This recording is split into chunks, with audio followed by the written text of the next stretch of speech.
Hi, so my name is Jonathon Stolls. I identify as he, him, his. I'm LGBTQIA. I live in Denver, Colorado, home of Arapaho and Cheyenne.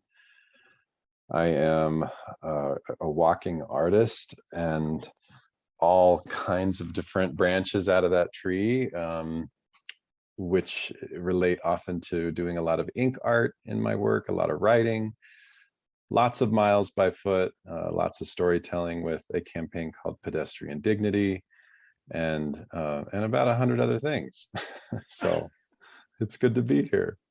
Okay, so then I saw a little tributary coming off your river. So you describe yourself as a walking artist, is Yeah. Pedestrian Dignity, which I ran into on TikTok and was instantly fascinated because I do so much walking around usually the suburban environment, and the suburban environment is more pleasant usually than the urban environment. There, you might have a little more space, you might have fewer cars, but how bad the sidewalks are always surprised me. But before we get into that, now I want to get into, because you mentioned walking artist.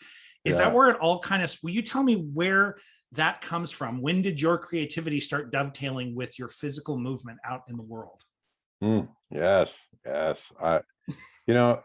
So I've always been an artist. Art has been my home form of expression for so many years. I moved every 2 years as a kid growing up, and so going from one place to the next, being a new student, living in all these different environments. My parents split also when I was young, so Yeah. both sides of the family, my father and the ongoing family journey there was mostly in Colorado. My mother remarried, and that was mostly East Coast. And so multiple times a year, I was moving, not necessarily by foot, but moving into different spaces and places. And art was my kind of main form of either escaping or expressing and just finding my way.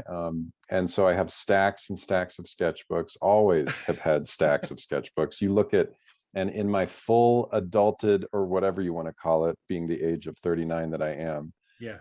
I have any application, any paper I need to fill out, anything is covered in doodles around all the lines.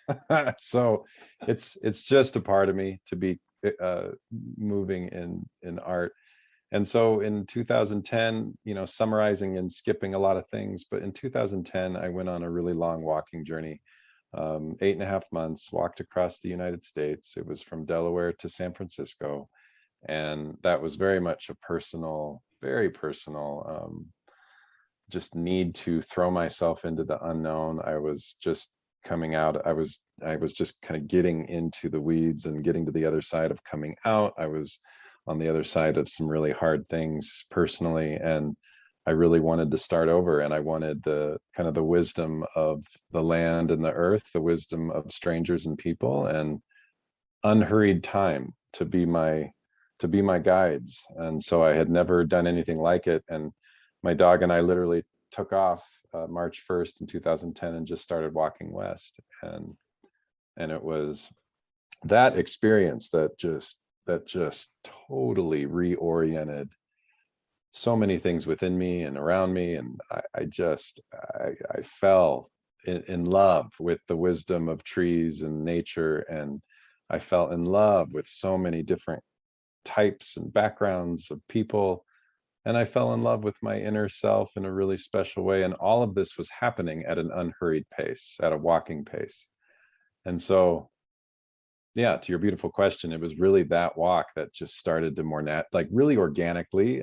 I don't know that at that time I would have said walking artist, but I was creating, in a sense, a new story for how I wanted to live my life. And so I was drawing and expressing a lot as I was moving, and the Pedestrian Dignity campaign, like, again, at that time I wouldn't have called it Pedestrian Dignity, um, but now, as I've just kind of rooted more and more into expressing and experimenting through walking and art, I just that frame just felt so natural. It just felt like a fresh breath of air. It's like, yeah, I get that. That's what I'm trying to do here. Can I So ask? So, yeah, either as a kid growing up with all the movement, or you yeah. as an adult reaching this inflection point, this crisis point, this change point that you wanted, why didn't you just hole up and turtle up? Because oftentimes artists, you know, in my own art, sometimes you just want to hide. And so you having all that movement all the time as a kid, some people become these world travelers and other people stop moving. So they force rooting and they root in and don't move. Why do you think in that moment you're like, instead of like building a little nest, I'm going to completely unnest and become nomadic for this period of time? Why do you think that happened? Such a great question, Brendan. I love it. Love that question. Why did that happen? I think because at least for me, there's so many answers I feel like that float around that question, but Yeah. I would say a couple of them are just movement in general, maybe even in the realm of anxiety, and maybe even in the realm of some form of ADHD. I don't know that I fully weave my story there, but I connect a lot to some of what people in my life who describe themselves as ADHD or having ADHD. I connect a lot with what they share and kind of what they experience at times. And so I've always been a leg shaker. My leg is always shaking under the table. Even when eating food, the table starts shaking and everyone looks at me, because it's just, it's a mix. It's a beautiful mix. I know it's part anxiety, it's part excitement, it's part just this vibration that lives in my body. It's all the things. And so I feel like there's something there in terms of finding almost my own form of nesting in the movement, if that might resonate. Like it almost allows all the anxiety, or even all the circuitry, what word am I looking for, kind of all the different circuits in my body that are constantly kind of pushing on edges. It allows them to find a place in my body as it's moving, so then I can actually feel like I'm nesting with myself a little bit, like I'm almost at home in the movement, and a little more relaxed and rested. And so I started to figure that out as I did this long walk. I would say the initial plunge into the long walk was really just, I knew I needed, like, it was more about like, I need to throw myself into the unknown that is outside of walls, outside of cars, outside of screens. So it really was more about just throwing myself into the unknown versus just the connection to movement itself. It was really just like, this is a way that I've seen other people try and do it, and okay, I'm just going to do it because it's going to push me. I don't know where I'm going to sleep tonight. I don't know who I'm going to meet tonight. I don't know what I'm going to eat tomorrow. I don't know how my body's going to do. I don't, there's all, it just, the list goes on and on and on. Thunderstorms, bears, dragons, whatever. You left. Like, it was not a planned out, this is an itinerary and this is where I'm going to go. It was more just, I've seen people do this, I'm going to leap. Pretty much. Yeah. Like I loosely had a map that was like, these are the cities I kind of want to go to, but I did not have a day-by-day itinerary. It was very intentional, just like let it unfold and be terrified. And that's what it was. And so wait, was it, so how terrifying was it? Was it more or less terrifying than you thought it could have been? Yeah, there were just, I would say they were more so terrifying absolutely leading up to it. The mind and the ideas take over, and the fears just turn into like these huge monsters. Yes. And then when you're actually out there, at least when I was actually out there, the fear and the terrifying nature of things would just show up in circumstances. It would be like, oh my God, the Potomac River is flooding and there's a log coming down the canal path and I'm going to die. Like, that's all. This has been a nice life. Great. Right. 2 weeks into the walk. High five. Great job. You're done. And then we jump over the log and we continue surviving it. And there's somebody that's actually running down there in the flooding waters and tells us how to get out of there. And then we end up staying with that person at their house. But you just would never predict all these things in just thought. And so living it out, like the terrifying pieces would come in those micro moments. Well, also, it reminds me when you said in the beginning, your mind did all the monster creating of all the things that weren't happening. So that's one kind of terror, the terror of the future. Or, that's right. And then, but you were just talking about, then there were moments where my body was responding normally to real things happening. And that, I don't know, it almost sounds like a healthy fear. When your log's coming, that's healthy fear, as opposed to the fear you had before was the fear of the unknown. Absolutely. Yes, totally.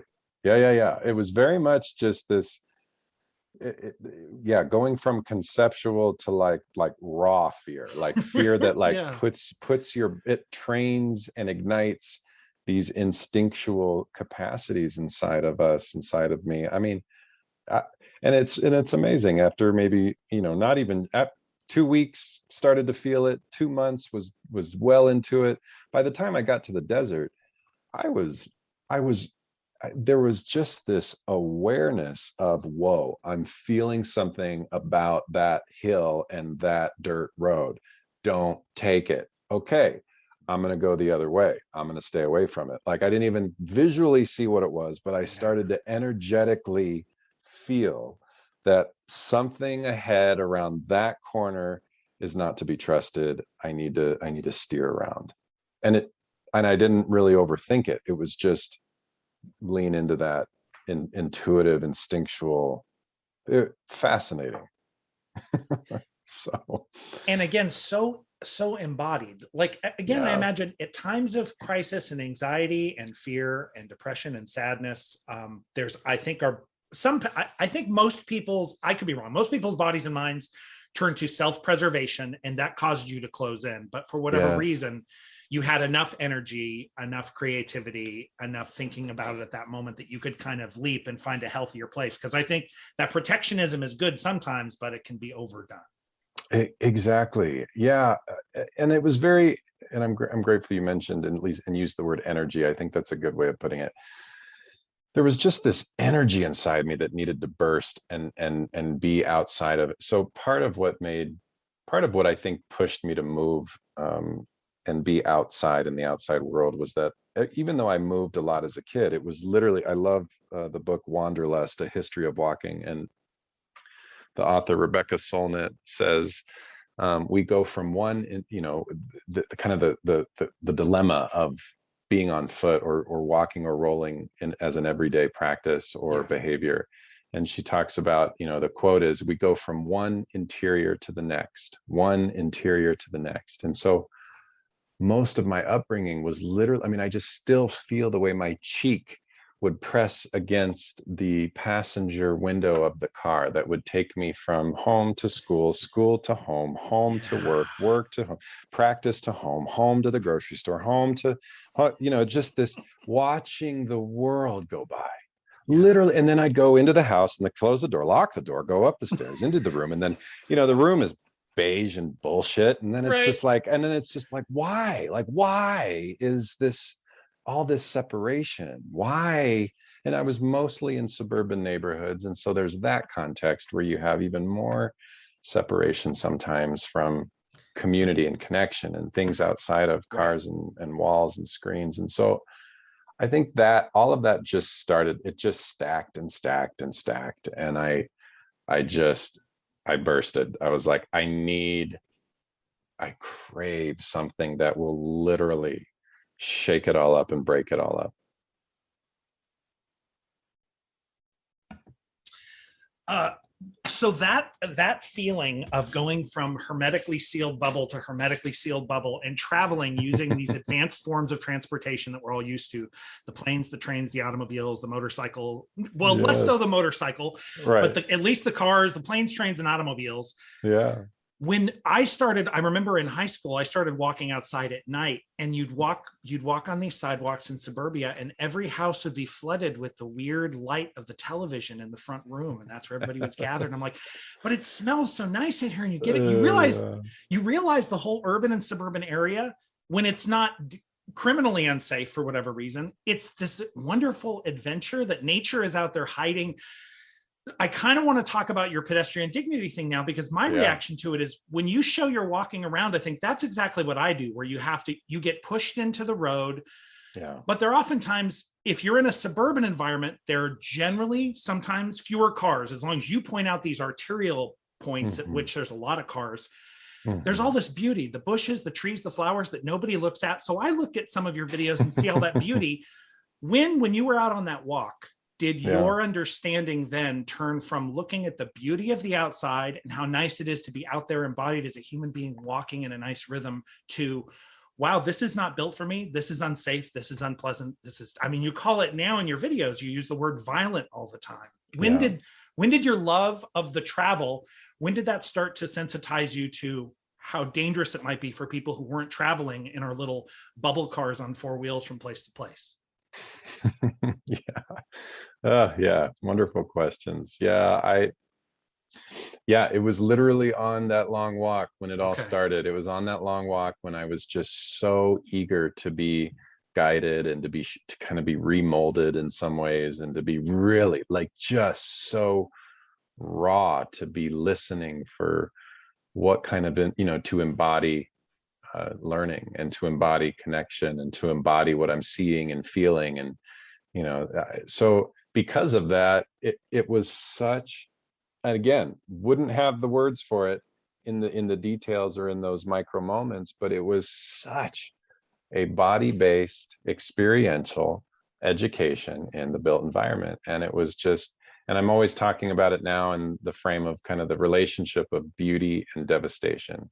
It's like they both, at least for me, as I kind of experiment with this art, it's literally it's this relationship between the two, and the tension between the two, because because to your point, these sunsets. Oh, why am I out here alone? Or why aren't there more of us out here? These, like the trees, the apples, why are these apple trees just full and all the apples are falling and not getting eaten? Why are the bees like barely making it? Why aren't we all smelling the flowers while we pause from all these things that want to slice us up and divide us? Like, why aren't we flying more kites? Why aren't we resting under more trees? So there's the constant relationship for my own mental health and connection to the way I want to live my life. Like, I want to take naps under trees. I want to touch the bark of the tree. I want to have moments where I'm pausing to pick up the fallen fall leaves and be completely in awe of the veins and the bright fire oranges. I want to have the time to pause and have a conversation with someone who's waving and exchanging eye contact in their front porch. I want to be on the bus and get to know people who are, so all of that is beauty to me. It's beauty, it's invitation. And then so to the other side of that tension, the devastation of what has and what continues to block that access to each other, to nature, to a sense of public and systemic thriving, to a sense of health, like a sense of self that isn't just barraged by the onslaught of high speeds or the isolation and exposure. If you're in suburbia trying to make some of these trips by foot, or like that's literally, you're in a survival mode, or you're in a really complex mode of not feeling seen, or not feeling like you've made it, quote unquote, or not feeling nurtured by so there's all these complex emotions that people, I can at least speak for myself and others that I talk to a lot. Like, there's all these to me unnecessary emotions and disconnections that have come from when the car took over as the center of transportation. And so hence pedestrian dignity has just been like, I want to center so much of my artistic process around these themes. So it's funny. So I also host what might feel like the opposite sometimes of what people experience on Pedestrian Dignity TikTok. Like, I can be on there, y'all, and I can be just screaming. I can be rant. I'm like, y'all, I need you to feel, I need you here with me. I need you picking up the torches and let's make some shit happen. And then on that other side of the dial, I'm running to the park to sit under the tree, plug the phone in, and host a walking meditation. Like it's both of those worlds to me are so important as they inform each other, and as I kind of as I go from one to the other in some sense. I mean, they both belong, they both coexist, but they're also pulling at each other in some way. Oh, so I'm in the Midwest now, but I came from Los Angeles County is where I grew up. So that's the birthplace of the car rules all. You had places that were places that had been built for non-car travel, cities all over the country that have suburbs that spread out, but LA is the place of the suburb. The car companies they ripped up those public transit lines, all those cars running up and down, all the street cars. They bought them up and ripped them up because they wanted the car to rule, and it does now. Yep. And I'm amazed, again, growing up there, you find all the beauty there, and then you do realize when you see the suburban thing has been exported everywhere. So I came here to, Kansas and Missouri, the suburbs look exactly the same, and they really are all built for the car. And you can, as you do very much on Pedestrian Dignity, you sensitively look at what happens to sidewalks, and the sidewalks are good for one block and then they disappear, or they've been allowed to break down, or one sidewalk's great. I'm baffled. The car is the most important thing. It is the people in cars. They are the people that society tells everyone, these are the people who have money. These are the people who matter, the people in the cars. And only once the rich people decide as a sort of personal aesthetic value, I don't like being in my car all the time, so now I want to live in a walkable neighborhood that's been built for really rich people to go to bars and taverns and coffee houses. It's not built for working people to have grocery stores and laundromats. That's not what it's for at all. That's right. It's just the money. So when I look at these cars, I think of this is the car is that's the entry point into American society. If you have a car and you can afford that, everything that goes with it, you are allowed to go to everywhere and be part of American society. And if you don't have the car, you don't. Speak it, hit, repeat, give him the mic. Yes. But I'm pessimistic. Again, growing up in LA County, LA County is almost unsavable because it's so big, it's so spread out, it's such a difficult problem. But I look at other places that they build new places, and again, all the houses are jammed together. They're nowhere near shopping, nowhere near jobs. It's all built so you can have another bedroom community to move people into their cars out of the garages and drive down highways. They're doing it now. So I'm not sure. I don't see where the trend changes. So what are you trying to do? Help us. Trying is the key word. I don't have the answer. I just ache in like, okay, well, I'm uniquely wired to be creating, just in general, and I am so painfully, soulfully, joyfully wired to a renewed, ongoing relationship to unhurried human movement for my own health and connection to the things I have learned to care about and love in ways that I will never move, that have shaped me, that have blessed me. So I'm always going to be seeking those gifts, and the gifts of moving in this way and being with the earth and kind of just relishing in that. And with that, I care so much about all of us having access to those things and access to a greater sense of public health. And then with that, the social landscape that we're in around division and disconnection and, oh my God, political, social, everything, and then just systemic racism, systemic classism, wealth, like you're saying, and then the reality of climate and planet. It's all so overwhelming. It's all so big. And all I know is that I'm trying, and I'm aching, and I'm experimenting, and I am trying to stay close to feeling and empathy, and I'm taking risks, I'm exploring edges, I'm peering over the sides, I'm trying to, so part of, and I'll give a little context for some of this, so prior to doing my cross country walk, there were 4 months where when I lived overseas, and I was having a really, really hard 4 months where I was kind of at the end of all ropes. I was suicidal for 2 or 3 weeks. It was dark. It was heavy. It was like, I'll never forget what it felt like to feel like all these stories, all the pressure, unique to my own idiom, was collapsing, and quickly. And I almost didn't make it. And so crawling out of that place, and then kind of discerning in a really messy way that I just needed to walk some shit out. And 8.5 months into that, by the time I got to the high desert of Nevada, and I literally felt like I was floating a little bit, like I was floating off. I felt so connected, healthy, self-loving, open, whatever, naive, not naive, whatever. It was just this, it was healing. Yeah.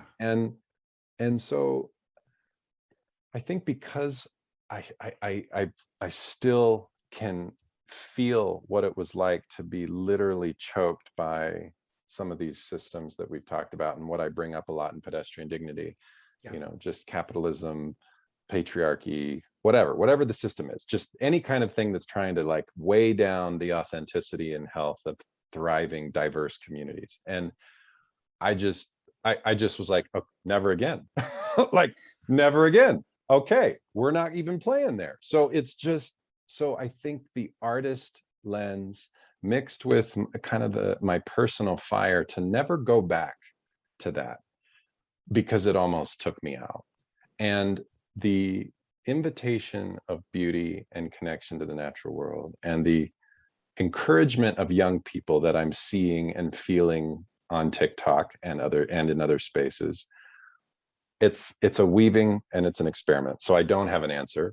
I just feel like, being an artist, I want to create invitation. I want to create honesty. I want to create rawness. I want to create invitations of healing and connection. So it's all those things.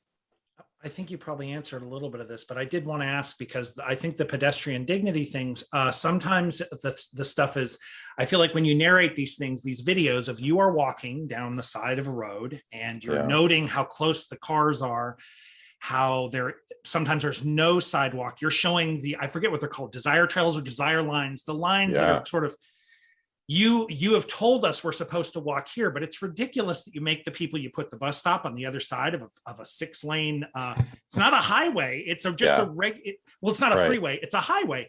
You can cross it if you walk half a mile down there to get to a line. It's so obvious, an FU to the people who have to take the bus, or who are walking from anywhere to anywhere. You just don't matter. And it feels painful. And I can hear you sometimes.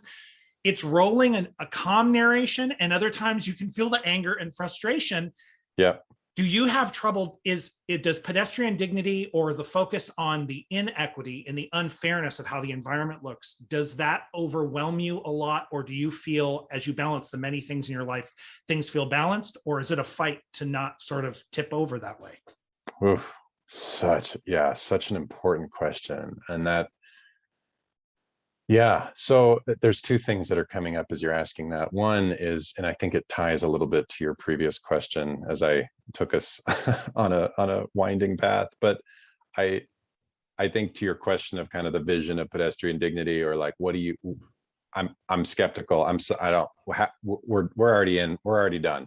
Like, to your point, I think that's why I care so much about the lived experience of it, because I also trust that as people shed a little bit of what the car-centric orientation has kind of stuffed down, what walls in homes to some extent, settling, these settled neighborhoods and homes, like there's so much healing that can happen without ever needing to call it healing.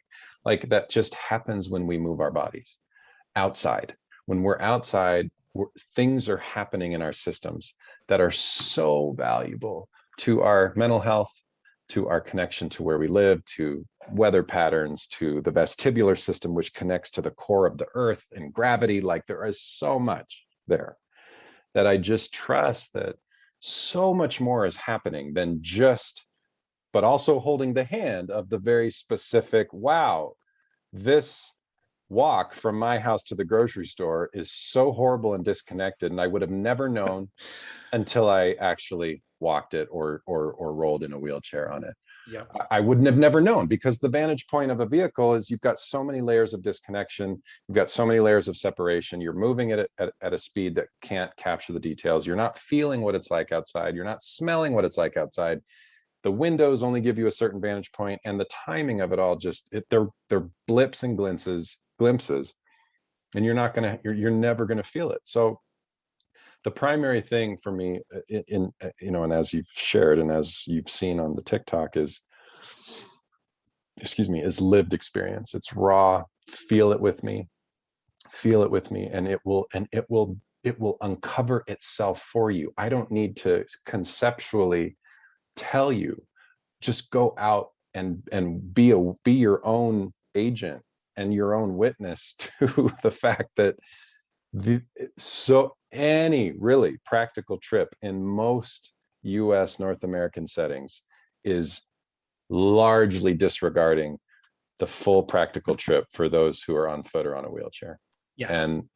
And you will see that in the sidewalks, you'll see that in lighting, you'll see that in land use and how places are actually built out. You'll see that in treatment of bus stops. You'll see that in, like you said, where grocery stores are placed, where laundromats are placed, where practical, equitable, everyday, this is life, this is what I need to do, are so disconnected from that modality, and then thus tumbling equitable injustice comes with it. Because okay, then how do we keep up, quote unquote? How do we get food on the table? How do we survive this culture? How do we bring up our kids in it? How do we stay healthy and connected? So there's so much around it, and I think that's why for me it in a very non-linear way, it ties a lot of these threads when we actually get out and experience it, when we can feel it, when we can smell it, when we can have it hit our skin, when the rain gets splashed onto the side of us. Like we become participants, rather than just observers or kind of people that are thinking about it, which I think too often is what is guiding some of the decision making around these developments and streets, is that too many people who are making decisions on budgets and street design and neighborhood design are sitting in offices behind screens, and they're thinking about it, and they're driving to every meeting. And so it's a largely conceptual, demonstration that is so far removed from the day-to-day lived reality. The most interesting thing to me is walking suburbia, how you can feel these things were built for people who imagine that the only people who are going to go by are going by in car. The things look good in a way as sort of background, like it's almost like the world is a whole bunch of billboards everywhere. Whatever physical features are put up in front of a shopping center, the way a building looks, it's really not built for people to walk slowly up to the building. Yes. For cars to whiz by and notice it off the freeway. Boom, it's going to Come on, Brandon. Yes. It's going to make a big statement, right? Boom, yes. It's going to make a big statement to the people in cars. Now but it's exciting to me to go to those places, because I think there's people who go in and out of the building all the time that don't notice how they put all this grass in, and there's all this grass everywhere. And I'm like, people, you can sit on this grass if you want. So then you go sit on you're like, all this wasted grass is very nice. Look at this tree, this wasted tree. Nobody gets under it. That's a great shade right there. These exactly. The weeds smell nice, whatever. Yes. So I like the hopefulness. I get dark because I think about the system and how powerful I just read a book about mimetic desire, about how people they model their desires on others. And we've lived this life where we model our desire on, I want a better, more private box and a bigger and more private box to live in. And I want a more comfortable box on wheels to take me to another place where I'll have that same privacy. Come on. People are very comfortable, but they're broken up. And so I can see how your walking trip was exactly the opposite, where you're trying to be open. You're trying to meet who you're going to meet. You can't meet anybody when you're in a car. I mean, we all experience that experience in Southern California, where people spend time driving to and from work. Unless they make it that way, they can make it a phone, calling people on phone, which is a wonderful thing, but they're not physically being together with other human beings. They're separated from everyone on that freeway. Mm-hmm. Oh my gosh. Yes. Yes. And, I think the thing that, and this ties to, something you said a little earlier around, I don't know if you used the terms burnout. I don't think that was right. It was more like you were describing, does the fire sometimes of this work, like, want to take me out almost because of the anger that I can tap into and the places. And so I think to what you were just sharing, connected to that is the, I think it's why, back to what we were talking about, the tension between the beauty and the devastation is, to me, that tension is so important, because then it creates room for balm, for nurturing, for, and it's, to me, it's the specific of like what you just said, like, oh, there's a tree here, nobody's using it, but sit under it. Like, it's actually kind of nice. Right. Like, it's, it's like, hey, like, where are there ways that we can just play with the environments as they are, that actually become play, that actually become like, let's get creative with how we kind of repurpose these parking lots and repurpose the way these buildings look. And I think that's why it is so, a lot of times I'll speak on, and it's why I'm so grateful you are a supporter of my creative work. I'm grateful because I think freeing up artists is so important in this time, because I think creative artists, whatever kind of artists, dancers, singers, musicians, poets, whatever, like any kind of creative expression, I think especially that with holding the hands of young people, with holding the hands of elders to some regard, is like, it's just, I think it just allows for so much more breaking it all up a little bit, like breaking it up. Let's put something big into the parking lot, break it up. Let's plant wildflowers. Let's put a swing in here. Let's get long parking lot. What is that, like slip and slide, Oh yeah. Whatever. Like, let's just repurpose. And so I think in my little corner, for me not to burn out, for me not to get kind of eaten alive by my own fire, Yes. it's very important for me as a creator to be doing just as much solo walking, resting by streams, sitting under those trees. It's why I have, I spend a lot of time doing drawings and ink artwork. I spend a lot of time at art markets and hope to more. I do the walking meditations and host different meditations. So that balance is necessary for me to then really nurture when the fire comes out. Because if it was all fire, it would absolutely engulf me, because it is so overwhelming. And I think that's why it's really truly just an experiment. Like, it will evolve, it will take different shapes, the Pedestrian Dignity campaign. And yet, man, it has been such a joy to see these young people just literally opening like flowers in a field. Like, they're opening, they're like pollinate. Okay, this is getting weird, but like, but just like, I just feel the blossoming. Like, oh my God, it's everything from like, oh my God, I had no idea. Oh my God, you're opening my world. I'm looking at my streets and my neighborhoods from an entirely different vantage point to, this is my experience. This is what I go through every day. You're talking about my life.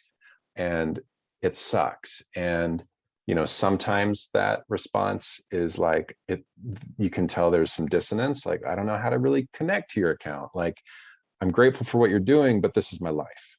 And then there's the other perspective of like, thank you for putting words to something. I never thought of it as a dignity and equity issue. I'm grateful. Keep doing what you're doing. Like, this is my life. And now I feel my agency expanding.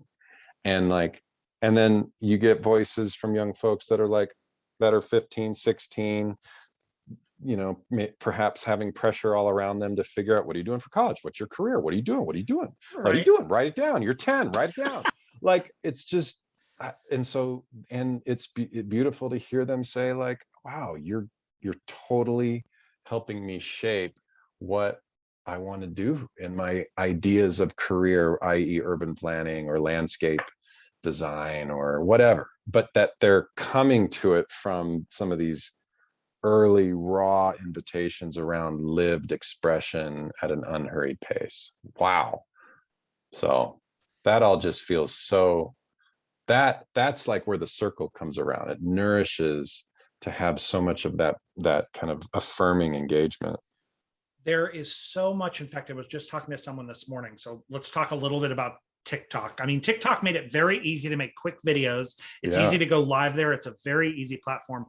In general, when you bop along in Facebook, Twitter, Instagram, TikTok, my impression, there are people who are doing funny, fun, creative things, but there is so much people, again, there's so much anger. People put them in situations, they put themselves in situations, you can see what they're yearning for. They're yearning to be understood. They're yearning to be heard. They're yearning to be listened to. Just like human beings, they want attention. Yeah. And they get everyone is on there kind of giving each other in some ways the wrong attention. And so I was being very negative earlier today about TikTok. You get on there, it feels like people put themselves in a position to be angry all the time, because if you put yourself out there in this way, these are not your friends. These are random people walking around the internet, and some of them enjoy trolling you, or some of them are having a bad day and they're going to yell at you. Yep. How do you deal with that? So you're talking about these young people. I think these young people will figure out how to use the social media in a healthy way. But right now we're all still learning, and it's just sometimes it's so gruesome and icky. What has it been like on the flip side, the sort of gruesome, icky comments or the things you see if you look through TikTok at other people's stuff, just the kind of, you can see people's trauma and wounding in the way they're acting toward other people, but you don't know these people, and you can never interact with them in such a way that you could actually have a good conversation with them about this. So what is it? What is social media like for you? Oh, it's such an important space to be in. And that, like that, and again, I'm using the word tension. I just, because it is, I don't at all see the social media space as the answer, the way, I feel myself being invited into this space, because I was energetically moving further and further from social media as I was getting more into my art making and art markets.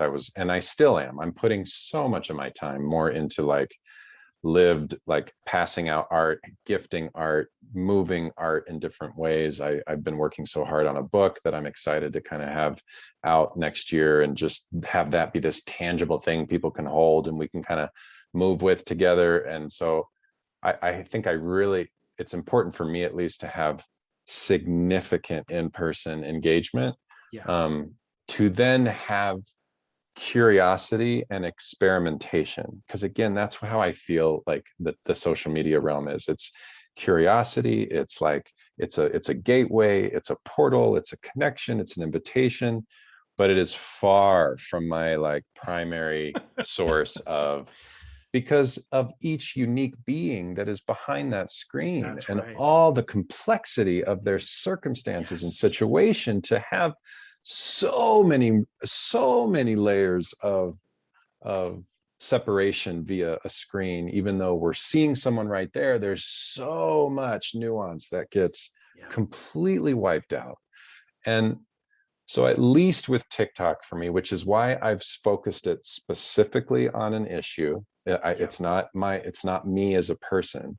It's a specific issue. So it's kind of like education it's educational kind of in that way, but definitely from an embodied state. So it's really meant to be an empathy invitation in a lot of ways. And because of that, because of the dignity component, and just because of who I am, like, I want there to be tons of room in how I affirm people, how I comment and respond to comments, how I handle and host my lives, even though it's always going to be messy and imperfect, is just to always be accountable in a way to healthy connection, to compassionate language, to words like imperfection, to I don't have it all right, to just trying to be honest, like things that I feel like, again, so I'm experimenting, but I'm really trying to weave something a little more relational in how it's being held. I think, and that's probably, I think that resonated with me when I first saw your stuff months ago, that sense that in the way you talked in the video, in the consideration you were giving to all the nuance of this situation, not saying people driving in cars aren't bad, the people in these houses aren't bad. I'm not trying to call people bad and say these terrible things. I'm just saying this situation is a brutal situation that we're all contributing to. The other side, I think you're talking about having that adult awareness of the social media as a performative platform. This is not me. You see it everywhere. I think people are encouraged by the platform owners and people are encouraged by their peers. This is where you perform yourself. And I think people don't hold enough I worry that they don't hold enough distance so that people aren't being they're not distanced enough from what they're putting on social media. They're a little too close to it. Absolutely. And then the people responding are too close to you. When you can comment any second without seeing how you've hurt someone's feelings in person. That's just what the platform does. No fault. Again, that's just how it is. Absolutely. Oh, and to help me, you're speaking to something which is exactly why it's an experiment for me. There's days when I see a comment and I see that comment in the wrong time. I have just walked through mountains of mud and heat. I am not even here for it. And then my there's been a handful of times I'll just I'll take the bait, if you will, right? Yep, like sure. And I jump in and I'm like, well, and I and I'm literally experimenting with that because there's something in me. And again, this is where it does become a person from an artist standpoint in my own being. Like, I don't want to, I'm not here to please people. I don't want to be a people pleaser here. Like, I want to honor the uniqueness of people, and I want to honor a different way of being relational. I want to weave connection, but when I consumed my world with people pleasing and pleasing systems that were harmful to me, I almost didn't survive. And I made an oath to myself that I will, when feeling like I need to or would want to, if I need to get a little fiery, I'm going to get a little fiery. But I'm never, like, what's really important to me in my wiring and as I experiment is I always want there to be room for compassion and growing. It doesn't end there. It doesn't end at fire. It doesn't end at separation. It's like, I don't want you to feel separate from me also. So let's keep talking about this. Let's keep going. I'm a little fiery. You're pissing me off. Let's unpack it. Let's keep going. Let's go into it. And sometimes in some of the comments, when I feel like I've gotten a little too deep in my own, whatever, something personal, then I'm able to work through apologizing and humility. And so there's things that I think this tool is because for the most part, social media has very much, I've really tried to keep it at a certain distance. And to your exact point, Brendan, like, because of how quickly this account has grown, I really want and need to be checking my all those things you named. How close am I? How I close am wanted I to to ask it? that because it's always tempting when something, as an artist, when something hits, there's Yeah. always that temptation to, you just want to let it absorb what you're doing because, oh Yes. crap, it's successful, you know? Yeah, exactly. And that's why it was so important for me. You know, I had so many art markets these last couple months, not so many. I mean, I've been kind of careful with COVID, but like I've had a handful of them. Yeah. And I've, you know, turning in the book was, you know, I turned in the manuscript on September 7th. So I'm so grateful that I had these almost external, already existing things that really forced me to put it away. Like, Yeah. you know, like, or to just post it and leave it. You know, even though I am trying to respond to people, like the responses aren't like overly in depth. I'm doing a lot of affirming in my comments, but not trying to get into the weeds of every little thing, because it's consuming me. And I'm like, ooh, you got to be careful. Ooh, be careful. Ooh, that edge is right there. You're getting a little close, Jonathan. You're getting a little too close. So and that's why I'm creating room to experiment, to try, to learn, to figure it out as I go. And yeah, just very, very nonlinear in so many ways, brother. I do. I mean, my takeaway, I watch it also with curiosity. I mean, just kind of open to, what does it sound like these experiences these people far away are having based on these videos and these lives and everything. But it does make me feel bad because you can, you know, the older you get, you start understanding what it's like to see people who are in chaos, people who are in pain, and people who are responding to that way by lashing out. And so sometimes I just wish maybe some way they'll figure out with social media. They were toying with this a few years ago, the stupid things about virtual hugs and stuff. And I'm kind of convinced, man, this is going to require, if you people refuse to get out of your house, but the only way you'll get a hug is to have some weird thing in your room that will give you a hug when someone else gives you a hug. Fine. If that's what you need to have some physical touch, we need to give hugs instead of commenting on each other's videos, because it's so ephemeral. We really want to reach out and pat someone on the back or shake their hand. I'm telling you. And honestly, Brendan, that is why I am so excited and feel eager for the book that's coming out, because when this comes out, it is primarily 99.9% all about authentic connection in an unhurried way. It's like the chapters are, it's all about, you know, it touches equity, it touches systemic stuff, the things we've talked about on this call, but it is filled with reclaiming our relationship to each other and to the land and to the trees, reimagining how we have in-person conversations. And I encourage people in practice, by foot or on a wheelchair, to be shoulder to shoulder next to each other, alongside of each other. The chapter Walking as Vulnerability is all about that. It's all about how we nurture unhurried human movement as a way of finding our way home again to each other. That is so much more genuine and nuanced, and oh my God, duh, we are actually in so many ways wanting the same things. And so it's just this, like, that's the primary ache of my creative work. And so I'm eager for that book to be here, which will be next year, and just to be like weaving that into all of, which is why I get really excited about, you know, like on the live sessions, I'll often plant seeds and tell people to, like, hey, check out my meditations, y'all, because we all need to meditate. We all got to slow it all down. We got to breathe a little deeper. You know, like, I am constantly inviting these other things that I'm doing in my art to steer people into other directions that connect in ways that that remove the hug emoji. That'd be like, all right, thank you. And can we learn to love on each other in the ways that we're made to? And maybe also in the coming year, things will get better, because that thing you're talking about, shoulder to shoulder, obviously the thing that's exacerbated all this for everybody about being in physical space is they've been told by everyone not to be in physical space with each other. That's So right. we That's face right. a whole year and a half of that. So maybe things, Exactly. anyway, you've made me hopeful about all this, because I think coming in here, when I saw your things, it made me aware of how crappy the situation, you Yeah. look at it and you think how crappy Yeah.